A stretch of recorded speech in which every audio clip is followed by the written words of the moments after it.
Well, the latest we've got is a full statement now from the Secret Service, and that has confirmed a number of the details we've been reporting on BBC News for the last couple of hours.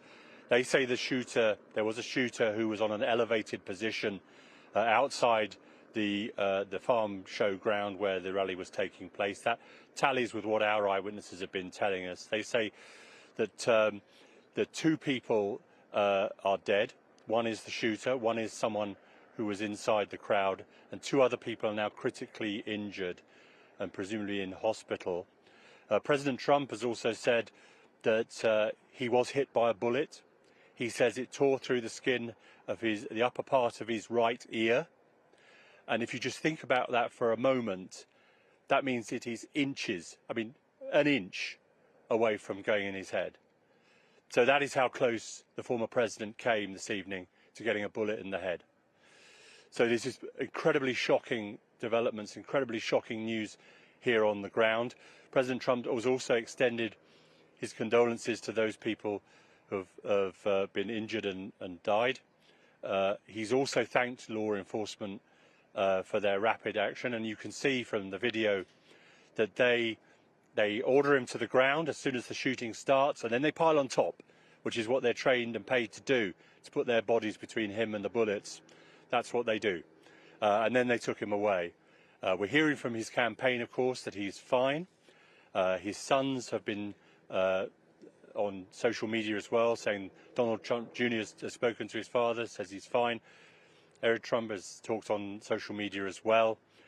I have to say to you that about half an hour ago, just on the perimeter here, there was an electronic billboard on the back of a truck that had been parked, and it had a picture of Donald Trump's face on it with a target, and it said in terms, Democrats assassinating Donald Trump, trying to assassinate Donald Trump.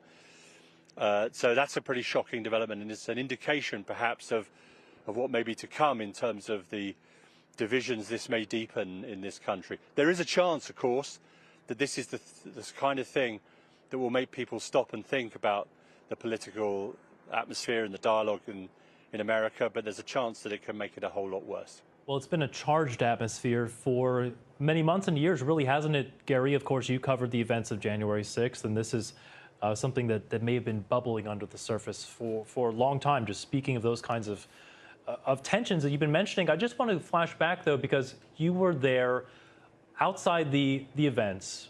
When you heard those shots, you spoke to people that were obviously inside. Can you just walk us through and kind of help us understand what those moments were like?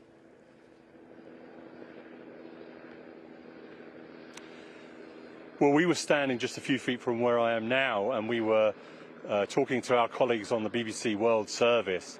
And suddenly we heard this volley of gunfire, and it was immediately obvious that that's what it was, that it was gunfire. It wasn't a car backfiring or a motorcycle or anything like that. And we got down on the ground as we had no idea where these bullets were going or where they were coming from or who was being shot at. There's no cover here. It's just like fields. There's nowhere to go, really. So we're flat on the dirt. And then people started streaming out of there. You heard screaming happening. And we started to speak to people as they came out, and we spoke to a number of people. Some were very emotional, some were very angry. One guy, in fact, here on BBC News tried to stop us telling you what was happening, telling the world what was happening, and we had to try and explain to him live on air that this is what we do. This is what we try and do. We try and explain the world to people in the best way we possibly can. We had another eyewitness who said that he had been just outside the perimeter, and he had come down after a party with some friends to listen to the rally. They didn't have tickets or anything. And he'd seen a guy climbing onto this single-story building, which is to the right of the stage as Donald Trump was on it. It has a white roof, and he said he saw this guy climb onto this roof with a rifle and tried to point this out to the security services, Secret Service, the police. He said he was doing this for a couple of minutes or so. He wasn't absolutely sure about timings, but he thought this was happening about 5 or 7 minutes into the speech. And then a few minutes later, the shooting started. And in very graphic terms, he told us about how he'd seen the man on the roof with the rifle, how he'd seen him shot or neutralised, as the security service like to call it here. So it all happened incredibly quickly, and you can hear on that video, you can hear there are kind of two bursts of gunfire, in fact, and there's clearly an initial burst and probably an exchange of fire there, and certainly another one of the eyewitnesses we spoke to, young teenage boy Colby, he was here with his dad. They own a farm just down the road, 2 miles down the road from here, and he said he'd seen the flare from the muzzles of the rifles of the Secret Service people on the roofs around when they'd taken the gunman down, and they had also seen a couple of people put on stretchers and taken away in ambulances as well. So incredibly shocking moments. That was their first rally. That's their first political rally. This teenage boy coming to his first political rally, and he gets this. And his father was shocked. And I have to tell you, this is Trump country in this part of Pennsylvania, Butler County, very firmly Trump country. People told us afterwards they support gun ownership, they support gun rights, but at least 2 or 3 of them said, we've got to think about what do we do about this, about people having guns and doing this. Gary O'Donoghue, our senior North America correspondent, thank you again for all of your reporting. I just want to bring in some new lines that we're getting here from our sources. Now, AFP, the news agency, reporting that 1 person has been killed, 2 people critically injured in that shooting. We're also hearing from Reuters that the New York Police Department is increasing security at the Trump Tower. That is Donald Trump's main building there in New York City. We're also getting this from Reuters, and this is coming from a statement posted to X, formerly Twitter, by the Secret Service, saying this, that the Secret Service has neutralized the shooter, who is now deceased. A suspected shooter fired multiple shots. That, of course, confirms with what we've been hearing from those eyewitnesses on the ground. Multiple shots towards the stage from an elevated position outside of the rally. U.S. Secret Service quickly responded with protective measures, and the former president is safe and being evaluated. That is coming from the chief of communications for the Secret Service. We are also getting that confirmation there. 1 spectator killed, 2 spectators in critical condition. The incident currently being under investigation by the Secret Service. It has also now formally notified the Federal Bureau of Investigation. Let's go now to Tom Bateman. He's been standing by with us all night, our State Department correspondent.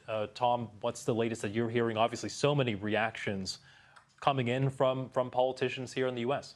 Yeah, of course, an absolute flood of shock, of condemnation, of appeals, really, for calm and to state that, there is no place for this kind of violence in the United States.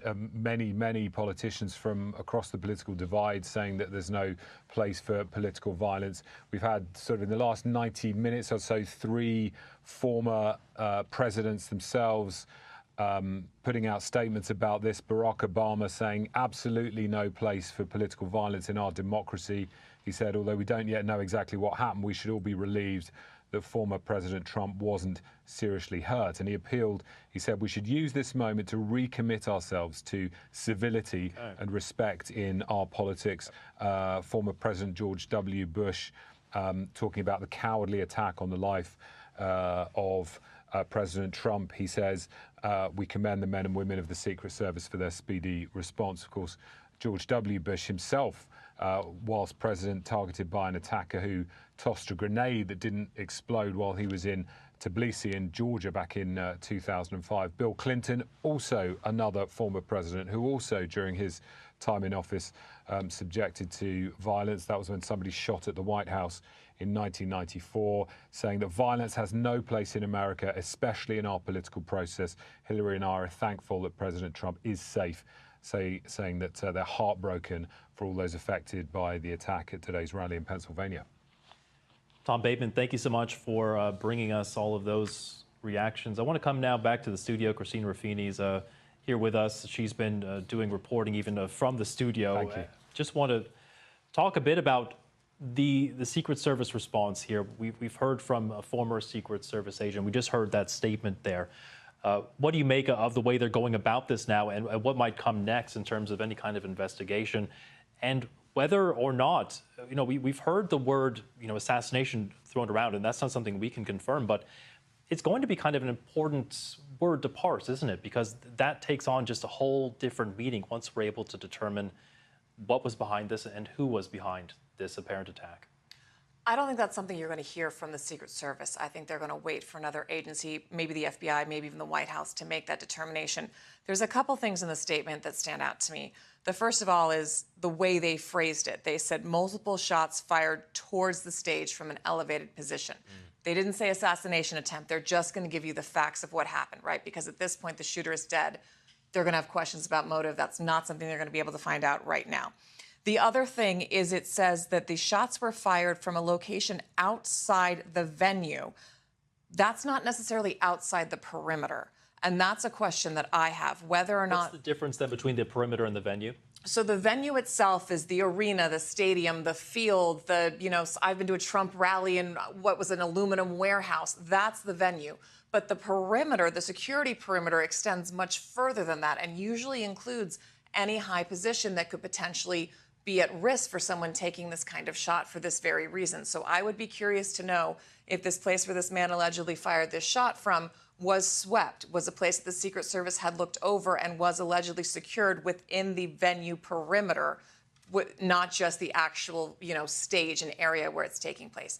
The other thing you have to think about, and that's something we're going to be learning in the days and months to come as we learn the identities of these other victims, is when you take a shot at a president who is standing in front of a crowd of supporters, you're not just firing a shot at that president.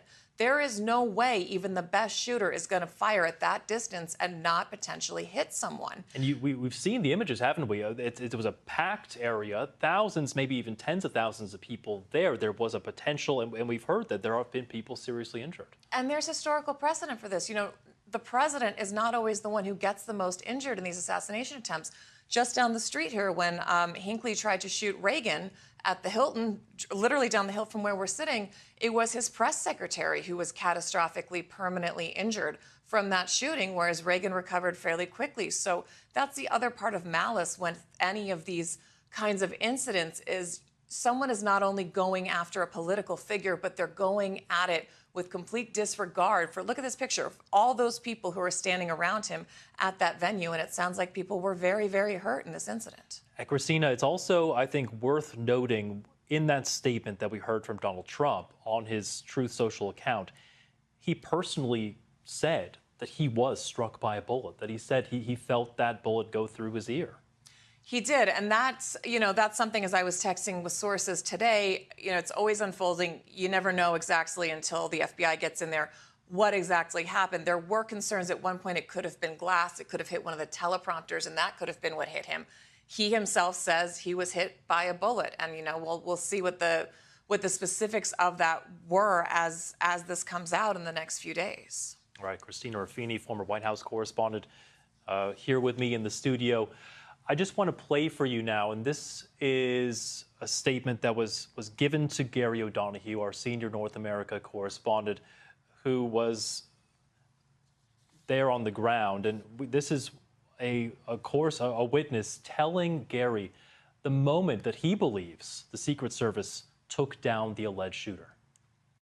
So we had a party here all day. You can see behind us at the Brinkles Farm and Greenhouse here. We had a party.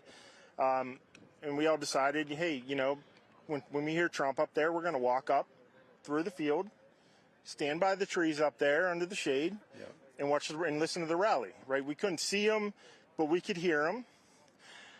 So we walked up, and probably 5 to 7 minutes of Trump speaking. I'm estimating here. I have no idea, But we noticed a guy crawling,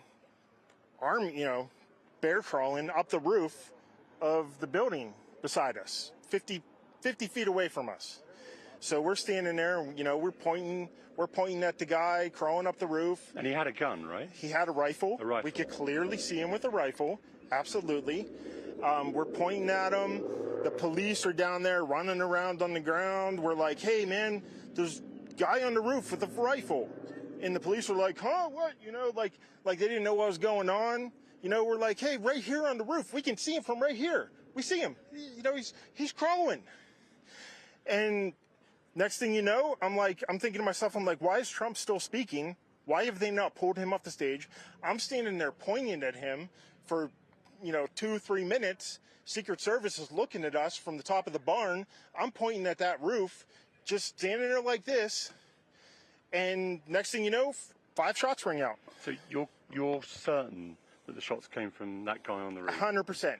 100%. And he was up there for a couple of minutes. He was up there. You saw him up there for a couple of minutes. Absolutely. At least 3 to 4 minutes. And you were telling Yep. police and the Secret Service? We were telling the police. We were pointing at them for the Secret Service, who were looking at us from the top of the barn.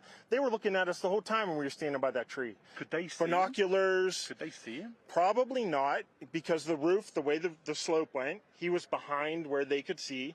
But why is there not Secret Service on all of these roofs here? I mean, this is not a big place. In this video, Donald Trump, who is the presidential candidate and a former president of the United States, was seen narrowly escaping an assassination attempt during the Trump rally in Pennsylvania, United States of America.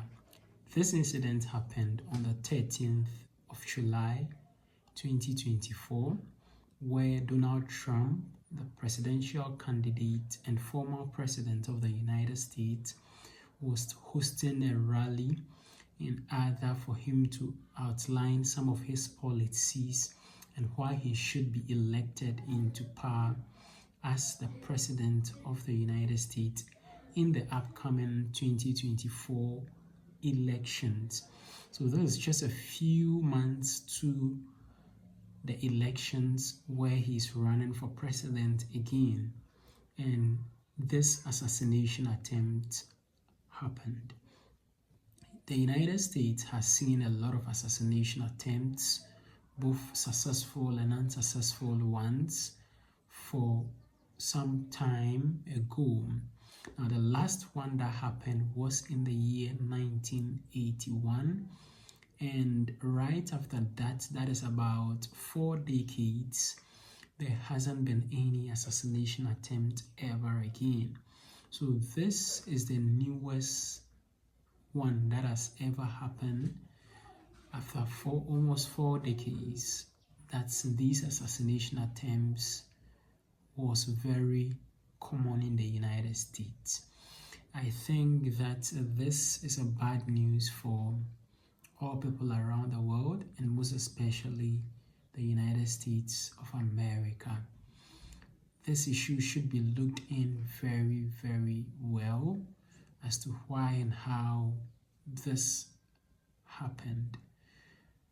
The security of presidential candidates, I think, should be of utmost priority, and we should protect people in high office at all costs. Let me know what you think about this in the comment section below. Also, don't forget to subscribe to the channel. Just click the subscribe button down there. Click on the subscribe button. Click as well on the notification bell. And I'd like to see you again in my next video.